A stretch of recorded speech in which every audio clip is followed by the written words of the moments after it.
Hi, and welcome to season 8 of Mediumship Matters podcast. And this is a very special season indeed. This season is dedicated to the creators on my app, Spirit Social. Find and meet the stories behind the people who are creating the free events, posting, sharing. Get to know a little bit about them and who they are. I hope you are going to love this series, and I hope you're going to love popping over to the app and getting to know them even more. Enjoy. Hello and welcome to Mediumship Matters with me, Hannah Macintyre. How are you doing? Today I have another great guest, another spirit social creator, the incredible medium Karen Elle, who has joined us today. Hi, Karen. Hi, Hannah. Thank you so much for having me. It's lovely to be here. It's lovely to have you. I'm really excited to talk to you about your journey with spirit. Let's start with telling everybody what you do. What do you do? So, I am an evidential medium, an energy healer, and an intuitive reader. So, I like to say that my work is all about the spirit world. They work through me, but it's also very much grounded in this reality. So I let them lead the way, but I also understand that we're all here to be human and live our human lives. So looking for ways in which they can help ease our journey on that with that. Fantastic. Yeah, I think that's so important, isn't it? Unfortunately, though, we all want to escape this life and drift off on a cloud to somewhere much more exciting than here. And spirit always bring you back here, don't they? So, for somebody who doesn't know, because I always think this is an interesting thing, what would you tell them an evidential medium does? So an evidential medium connects with a person that they know in the spirit world, ideally a loved one, and will bring through pieces of evidence that they will be able to recognize so that they know beyond any doubt that you have their person right there with you. Yeah, it's good stuff. So, before we dive into more about what you do and how you do it, let's talk about how this journey started for you. How did you get involved in this crazy life? Well, so I was always into, spirit world and mediums when I was younger, and I was also growing up. I was a teenager when The Craft came out, which I know is the same for you. So I always had an interest in it. At one point, I had some tarot cards.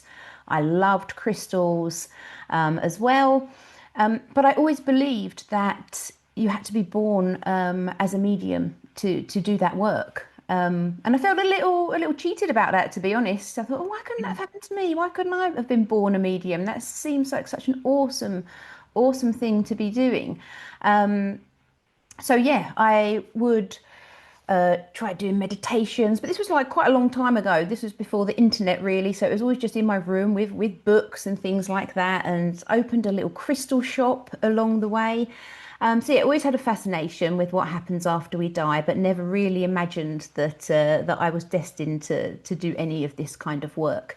So that was around my teens and 20s, and then in my early 20s I moved over to the Netherlands. So I'm from England. I moved over here, and then just began this whole new adventure, new city. I moved to Amsterdam, really sort of started my career as well, so that kept me super busy. Had a lot of fun along the way, I shan't lie, and really any idea of spirit and crystals and anything like that was really furthest from my mind. So fast forward till I think say 2020 when I started to build my family. I have two young daughters now. I was feeling quite burnt out by this point by the corporate life. I've been doing it quite a long time. I enjoyed it, made a lot of friends along the way, but at the same time, I'd always felt like I didn't quite fit in, had a lot of imposter syndrome, always ended up working in quite stressful jobs, or at least I allowed them to stress me out, shall we say. And then when my second daughter was born, one day I woke up, she was about 3 months old. I woke up and my whole body was on fire. I was in pain from head to toe. So I couldn't even touch things with my hands. I couldn't put my feet on the floor. It was just a complete physical breakdown, I guess you could call it. So it was very alarming. It took me about 6 weeks that time to recover from that episode. And just to cut a long story short, of course, I started seeing a lot of different doctors and specialists. They were wonderful. I had access to all sorts of scans and tests and, second opinions just to try and find out what was going wrong. It was a very stressful time because, of course, I have basically a newborn and as well as my 3-year-old. And eventually they ruled out a lot of really scary conditions, which was a great relief. But ultimately they left me with a diagnosis of fibromyalgia, which is a chronic pain and fatigue condition. So after that initial 6 weeks, I'd have periods where I wouldn't feel too bad, but then it would flare up again, often in different ways, and just knock me out for weeks at a time. So because I knew the treatment I was offered, there isn't that much treatment for it, really. It just, yeah, didn't know where to go. So I realized that I really had to take control of this situation. It's almost like I refused to accept that this would be my life now. It was ruining my life. I couldn't work. Mhm. And I'm a freelancer as well, so it's not like I was having paid time off sick, so that added extra stress to the situation as well. So I was like, I just refuse to accept this. And I want to just caveat that here because, as you can see, I'm doing pretty well today. This is just my journey. I don't believe that you can just, unfortunately, there's many situations where you can't just go, "Oh, I'm not having this," and then go and fix it. So Yeah. I just want to say this is really, this is how it happens for me. I just became desperate and started looking into different ways of healing myself, thinking about how I was treating my body, which historically hadn't been, so kindly, but I did have fun, as I said, and seeking out different alternative therapies. So, firstly, one day I decided to came across like a chakra cleanse meditation on YouTube, and I was like, oh, I used to love all this kind of stuff. Not that those meditations were available then, but so I'll give that a try. So I did, and it was very nice. But unfortunately, I'd love to say that I jumped up like Grandpa Joe in Charlie and the Chocolate Factory and I was suddenly healed. But unfortunately, that wasn't the case.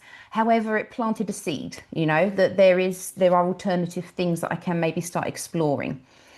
Got my crystals out, dusted those off. They'd been in the loft for years. And just really started getting into this world again. Now, compared to when I first was interested, YouTube didn't exist. It was all just, as I said, little, reading books in my bedroom. There's this whole world of resources available to me, at this point. So energy healing became a focus for me. I went to see a lovely healer who helped me a lot. And then I decided that I wanted to study this myself. So I did. Bear with me, talking so much. And I did a couple of qualifications and this, in a particular modality. And I really enjoyed it. And that really started to open something up for me. And then unfortunately, I discovered shortly after I'd got my hard-earned certificates that the individual who had running this, who created this modality, absolutely did not align with my personal values. I had no idea at the time. So that was my first big lesson in discernment and not giving your power away to other people. However, it served a purpose. It's how it got me onto this path. So I then continued exploring all sorts of different aspects really of my spiritual self. I was just a sponge, I was walking around doing the washing or out going to the shops. I'd always have a podcast on. I'm reading books. I'm just getting so excited. And then one video really changed everything for me. And I'm sure this was no accident that it landed in my lap. And that was with Suzanne Giesemann.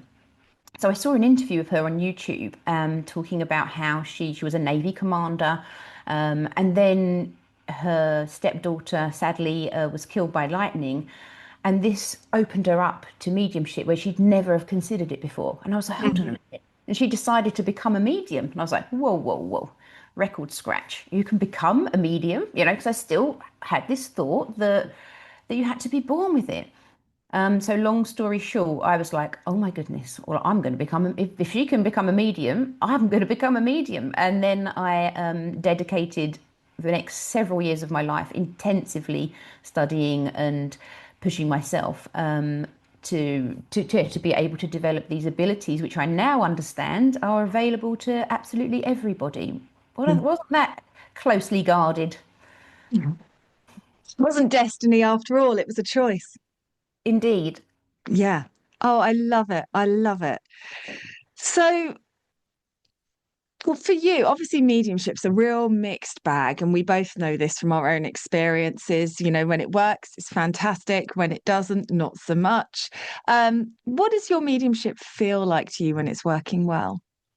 Oh, it's just beautiful. So I get into a flow state. I'm still very much aware of what I'm saying, and I don't necessarily understand what I'm saying. That's for the sitter. It's not for me to know the significance of it. But yeah, the information flows. They're able to take it. You can feel the energy between the three of us. So myself, my sitter, and their spirit person, just building. It can sometimes feel electric, and just you can see sometimes the healing that is taking place and just the way that the sitter can light up when they're just like, oh my God, you really got, my mum's really there. She's right there. And it gives me, shivers just thinking about it, because there's just nothing more rewarding than seeing the healing that it can give somebody.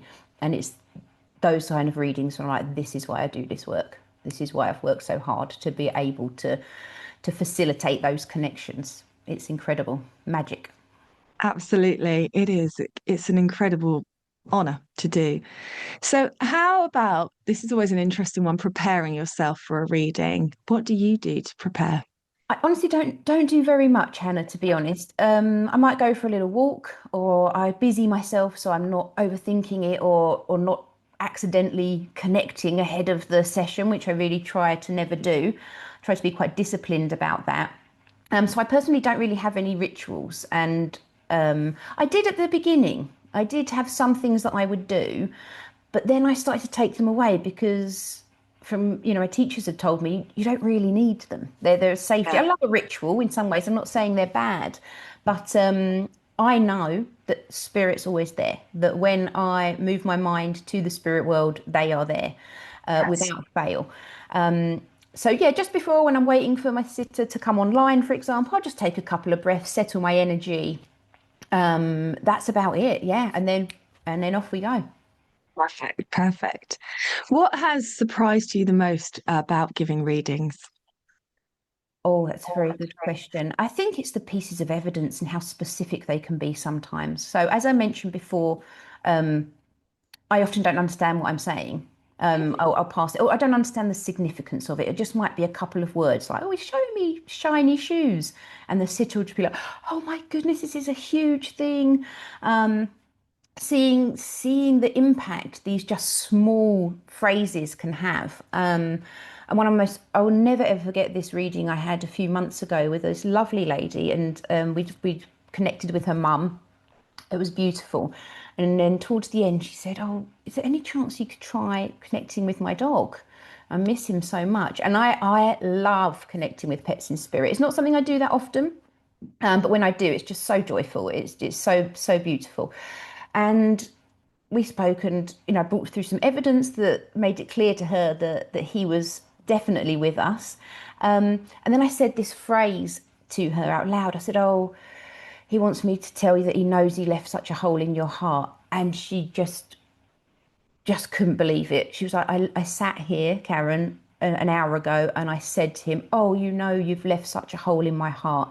And even for me, those magical moments, it never fails to, the magic never fades for me. I'm as like aghast as the sitter themselves. We're both like, "Oh my God, this is amazing," and Yeah. wonderful that they were able to get that through me. Yeah.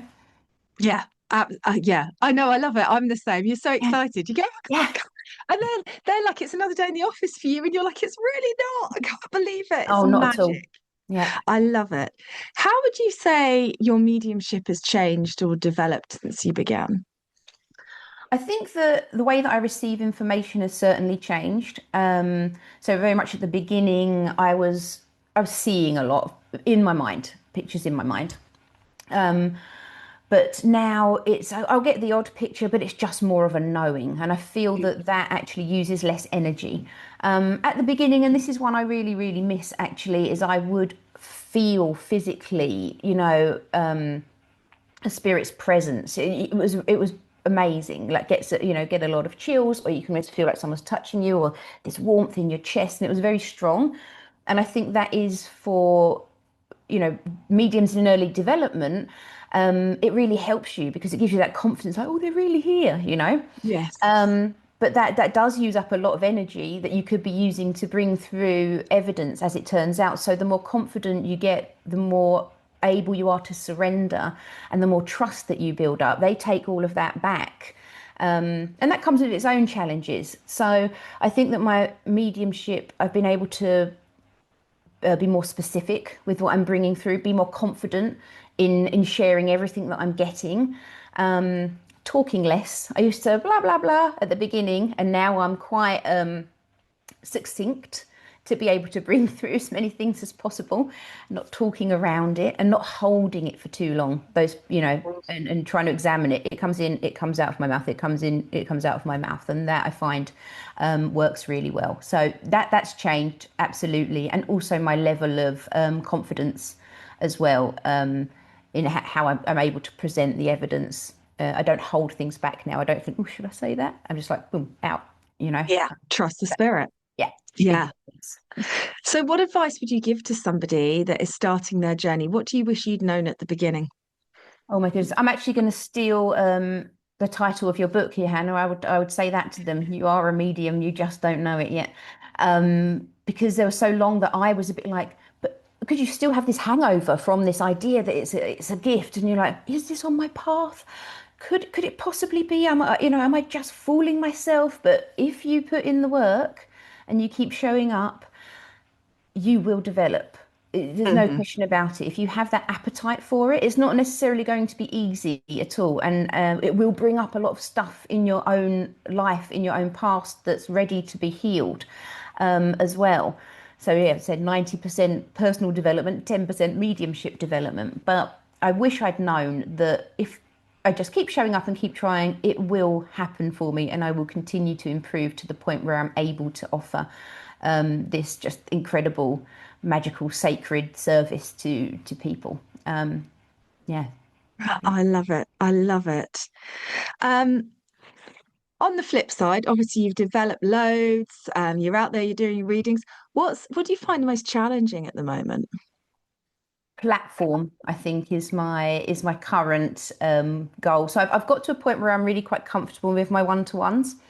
I can touch wood because I don't want spirit to send me a load of difficult ones now, please. Yeah, Be careful what you say, put in the yeah, energy. absolutely.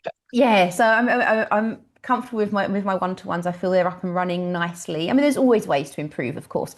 Don't get me wrong. I'm always stretching my mediumship, wherever I can. But yeah, platform. I've felt called to platform for quite a while now, and this brings up you know, intensified feelings of fear of being seen, fear of public Mhm. humiliation.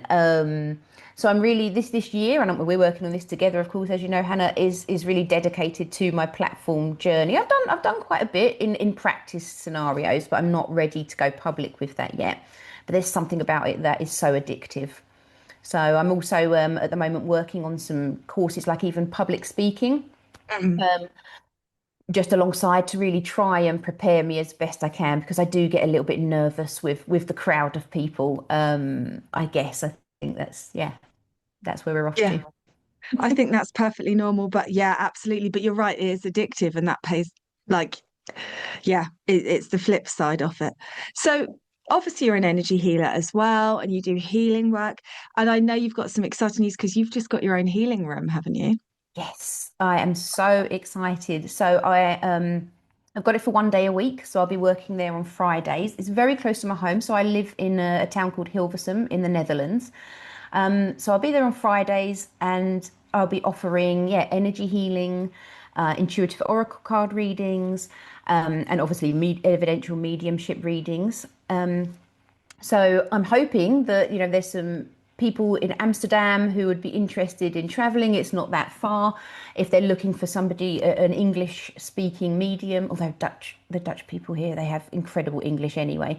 But yeah, it's a beautiful place, lovely location, and yeah, it's a big milestone for me. So I'm really excited to get started. That is really exciting. So, as an energy healer, how do you look after yourself? Because mediumship has an impact, doesn't it? Absolutely. And I think it's all tied together with the way I've had to start treating myself after the fibromyalgia diagnosis as well. Yeah. You can spend, this is why I talk about being grounded in this reality, right? Because you can spend so long. I love going into trance. I love, these deep meditations, but your body is your vessel, right? It houses your spirit. And so for me, the fibro diagnosis was a real wake up call to start really taking care of that vessel as best I can. I am not perfect. But I do notice that when I let those things go, when I overwhelm myself, whether it's with too much training or whatever it is, then physically I will feel it. So to look after myself, I try to ensure that I have look after my body and what's going in it, but also have time for myself. I'm always walking. I live just near Heatherfields, and I'm always out there in nature, often with this podcast on actually. But I also I ask for healing for myself, so I will sit in trance sometimes for quite some time and feel this incredibly powerful energy for me, and I just trust that whatever I need at that time is being done. So yeah, it's just really managing my energy. I'm very prone to pushing myself because I have goals. I'm impatient, Hannah, always. I'm working Same. on it. Oh, I'm a Capricorn as well, like you. Well, we're doomed. We're I doomed. know. There's nothing we can do. So it's really just trying to rein myself in when I see I'm pushing too hard. And I also think we need time to integrate some stuff, at points as well. I've done it throughout my journey where I'm just learning, Yeah. and I'm just like, I just burn myself out a little bit. Do you know what I Yeah. mean? And you're not integrating and even working on myself. I think I said it to you once. I'm doing all of this personal development, but at one point I was like, oh, I'm getting so bored of just being so obsessed with myself, Yes, but interrogating absolutely. every feeling. So sometimes I will just give myself some complete rest, total time off, not even think about it, and just trust that that's time to integrate whatever I've been learning and receiving. It's such important work. Yeah, absolutely. But yeah, if anyone wants to set up a Capricorn support group, but I think all that would happen is we'd egg each other on. We'd end Exactly. up being in the support group going, is this a meeting that could have been an email? Are we wasting time? Is this efficient? I could be working. I'll do the minutes. Yeah. I could organise this better than you. No, I can organise it. Yeah. It would be hell. It would be hell. Um, Going back to spirit, how do you know when a message is coming from spirit versus your own thoughts? Do you have any way of differentiating? Oh, that's an interesting one. So this is something I've certainly struggled with. So if we're talking about in a reading, if I'm sitting actually with a client, then I always trust that it's coming from spirit for sure. But for me, when it comes to my guides, that is something that I've had to really build up that trust. I used to do these meditations early doors, sort of hemi-sync they were, and I'd lie there and I was just in this most passive state, just waiting for someone to connect with me. And I was straining almost, like, please, where are you? But what I found is that it's much more it's much more of a casual connection than that. So I feel weirdly that when I hear from my guides, it almost comes in on one side of my brain, if that makes sense, and it's very quick. And often it's a voice that I wouldn't, it's words that I wouldn't necessarily say myself. But it's still Mm. something I struggle with. It's still something I struggle with. And I try to be very disciplined by only trying to connect to my guides when I want to ask a question, not like, you there, guys, how you doing today? Because I think that can blur the lines between, what's me and what's them. I also have trouble trusting when I connect to my own loved ones in spirit. I know they're always around, and I'll often see a picture of my nan in my mind. I'm like, oh, she's there. And I know she is, but actually trying to have a conversation with them, I find that very hard because I feel that there's a very high possibility I can blur the lines between what I think they would say versus what they're actually trying to communicate, if that makes sense. Oh, absolutely. completely. It's a It's the shame. weirdest thing. You give these other people these life-changing Yeah. messages, and then for you, you're like, Nana, Yeah. and you know they're there. But then it would just be so lovely, wouldn't it? But I think it would distract from, I think it's by design.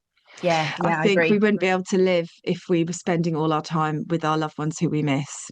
Exactly. Yeah. Who knows? So, obviously, this is the Spirit Social Creator series. And I know you've got some plans for some events on Spirit Social. Would you mind sharing those with us? Absolutely. So I think in February, I'm going to be running a second go of my Harmony and Healing, which I ran earlier this month. And so basically, that's like a nervous system reset where we go through some techniques to help calm you down in a pinch. This is things that you can be using, as a toolbox every day. And then I did half of that with these techniques, and then a group energy healing session just to really finish that off. So I'll be running that again in February. Got to get that on the app. I think in March I'll be doing some card readings, and further after that I've got some plans to also run a workshop on channeling for yourself, like writing, Oh, connecting how to lovely. yourself as a daily practice to just to see what wisdom you can channel. So I think that will be coming up soon. But I'm a little bit behind with my administration, Hannah, so I do need to get them in there, but Oh, they don't will be in worry. there soon. Don't you worry. That was not a trick question. I was just wondering what you had coming up. So going back to talking to about you and your business, is there, I mean, obviously the you are a medium thing, but is there another misconception about mediumship? Like this is your soapbox. What would you want to say to everybody? Oh, if I could just say one thing to everybody, it would genuinely be it's real. Like consciousness survives physical death, you know? I would never do that. I'm not going to go around just telling people that, of course. But if I knew that it would be received, I mean, there's nothing more mind blowing than that, is there? Like, it's just, even now, I'm not sure this is fully sunk in for me, and it's been years. Do you understand what I Mm. mean? Absolutely. It's weird, isn't Absolutely. it? It is. And I think it's too much Too big. for It's us. too big. But yeah, Yeah. well, I mean, I was about to ask, if you could really communicate that to everyone and they would know it, not just have to believe it, how would that change how we live? And which got me wondering, how's it changed how I live? And it certainly has, I want to be a better version of myself all the time. It's really, I feel like I'm much more compassionate and understanding of other people and what they might be going through. Or I don't see events, sounds like a cliche, but as happening to me so much anymore. So much, not always, rather than for me in some way.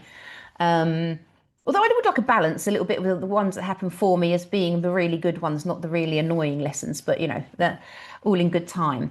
But yeah, so I think that would really have a big impact on us as society and the world at large if people realise that this isn't the end. We're here to learn, we're here to have fun. It just blows my mind. I Still. know. It really does. Like, why are you taking this all so seriously? Just live. I mean, if there's one message that always comes through from spirit, it doesn't matter what age people are when they pass, it's too quick. Yeah, So just enjoy the ride, enjoy it. exactly. Yeah, absolutely. Um, I know you mentioned ethics before and ethics being important to you and responsibility. How does that manifest in your work as a medium and how you show up in the world? Oh, very much. It's at the heart of everything I do, Hannah. Like integrity and ethics are absolutely paramount to me. So for a start, I was talking to somebody about this with my business recently. They were going, "Oh, would your clients come back?" And I was like, "I don't want them to." Um, so that's the starting point. I would see somebody ideally just once, and if not, then maybe not within a year or 2 years. Perhaps if they'd had another, very significant loss or something in that time, because you do not want to be having people rely on you. I feel very, very uncomfortable with that. I do think that the whole spiritual world can attract some very vulnerable people. Understandably, a lot of people find it at a very low point in their life and are very ripe for being exploited. Yeah, so firstly, I wouldn't be encouraging repeat visits for specific, particularly for evidential mediumship readings. And I'm also very, very open with my clients as well about how the only person in the chain that can go wrong here is me. Spirit are always right. So if I feel I've misinterpreted something, I will explain that. I also like to educate on how it works, Yeah. so that they can understand that their person is right there. And if they didn't get through that one thing they wanted, that's not because they probably weren't shouting it at me. It's just not within my frame of reference. So I think that education and empowerment is so important to me as well, especially as I was so disempowered, I guess, for so long. I I'm telling them all the time, they can hear you. They are listening, they are around. You can do this. Like, if I can do this, you can do it. There's no Yeah. gatekeeping here. And I do that with my energy healing as well. I'm just like, I'm not special. Source energy is available to anyone at any time. And you can channel it for yourself. Maybe give them a few tips if they're interested. Just empowering others to not. I mean, it's not the best business model, I guess, is it? I But know. but I it's always say it's that. an ethical one, and Yeah. that's the only thing that will sit right with me. And just getting the advice that I wish I'd got. Just letting people know you are so much more powerful than you realize. Well, don't you think that's kind of what it's all about? Like at the time, if we look at the version of you that signed up for that course and then realized that it wasn't aligned with you and the teacher's ethics and standards were not, and practices were not where you wanted to be, at the time, that can feel like a massive rejection. And as you know, that's exactly what happened to me.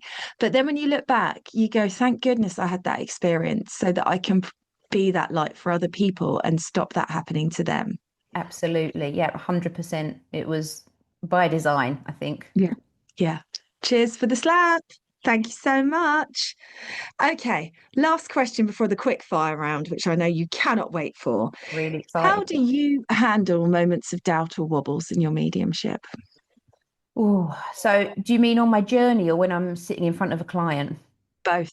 Both. Okay, so as part of my journey at large, I think that when if I go through a phase where I'm getting a lot of no's or things are changing, I'm getting tested in some way, nowadays I know just to trust that there's a lesson in this, there's a reason for this.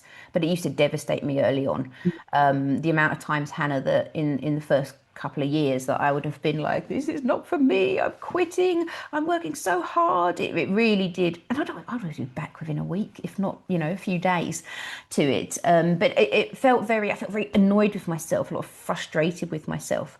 But I've had enough of those periods now and come through them. And when I look back, I can see the progression, not only in my skills, and then they're multi skills, aren't they? Not just to bring through spirit, but how to work with clients, how to hold that space for them.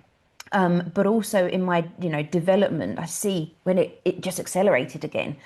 So now when I have those moments where I feel like I'm being taught a few lessons, I just trust and I just pick myself up and I carry on because that's what I've always done. And it's worked for me so far. Hopefully it will continue to. And if I'm reading with a client, if something is not going so well, I would certainly, if I feel that things that for whatever reason I'm not able to connect, it happens very rarely, but I would stop the reading and make sure they were refunded. Because there's obviously something going on in my energy, perhaps that day, that's just not making it possible. So again, it's all down to the ethics. I would never just power through if it wasn't up to the standard that I think is, absolutely essential to deliver this sacred service for them. And then just being Yeah. transparent as well, explaining I'm a human, I'm an idiot today, apparently. We can try it again, but I think transparency is so important. And I'd never, ever want anyone to leave my readings feeling that it was anything to do with their spirit person or No. them.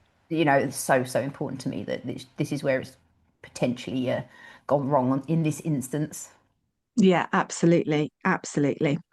Okay, buckle up. Are you ready for your quick Oh, fire? yes. Hit Okay. me. First word that comes to mind when you think of spirit. All seeing for some reason. Oh, it's mildly threatening. It is, isn't I it? feel like they It's a know bit what we've been up ominous. to. I don't know why that dropped in. Weird. Okay. I'm worried about the next one Um, now. Morning, evening, or whenever you fancy. Evening. Evening person. But yeah, I know you mentioned walking, but do you have another way? It's a favorite way to ground yourself. I'm always in the bath, Hannah. Always. Love it. Nice. Nice. Can't stand a bath, me. Oh, really? Yeah. Interesting. What a waste of time. Fill it up, put the stuff in, get in. I go, that's nice. How long have I been in? 90 seconds. I'm a What a bit like waste. that. What a waste of my time. But now I've got to sit in it because I filled up it with all this hot water. It would be a waste if I got out. It's like being tortured. Um, Messages, images, feelings, or all of the above. What calls to you? Messages. Messages. Me too. Yeah. One word you think your guides would use, you can ask them to describe you. Ooh, um, uh, what would they describe me as? Contrary, perhaps. I know that one well. I know that one well. Tea, coffee, or something stronger. Coffee, 2 in the morning, something stronger, possibly in the evening. And because I've moved to the Netherlands and I don't want to lose my British passport, I will have cups of tea in the day, but I do have turned to coffee more in the last 10 years. Yeah, that's funny, isn't it? Biggest lesson spirit keeps repeating for you. This sounds bleak, but it is no one is coming to save you. You have to save yourself. And it's not bleak because it's so empowering. Absolutely. I've learned that many times, and I have the power to create everything that I want, all the change that I want to see in myself and in my life. And that keeps coming back. They're happy to just let me do my thing. They will help, if I make the moves, they'll support. Yes, But yeah, they will not do it for me. So yeah. absolutely. A bit of evidence you're really proud of that springs to mind. Oh my goodness. So I think the one that I said earlier is one that will always stick out with the dog. And oh, I had one had one very recently about a lady who had a mobility scooter, and she used to take her dogs out for a walk on them. And I just had this most joyful image, and her daughter screamed when I explained it. She's like, "Yep, she used to do that." It's just these kind of things that just spark so much joy. I love it. Absolutely. Absolutely. One thing you're still learning to trust. Oh my goodness. My surrender. My surrender. I'm still working on my surrender, which sounds so counterintuitive, but to trust that I will be able, I trust the spirit world's there all the time. That, thank goodness, is, very much clear to me. But trust that each time I'll be able to surrender enough to do my best work. Does that make sense? Absolutely. Yeah. Absolutely. Thank you so much. Where can listeners find out more about you and book in with you? Wonderful. Thank you, Hannah. So you can find me on my website, which is mediumkarenelle.com. That's ELLE. And the same on Spirit Social, Medium Karen L, and also on Instagram. So look forward to connecting with people on there. Lovely. Thank you so much, Karen. It's been so lovely to speak to you. Been a delight. Thank you for having me, Hannah.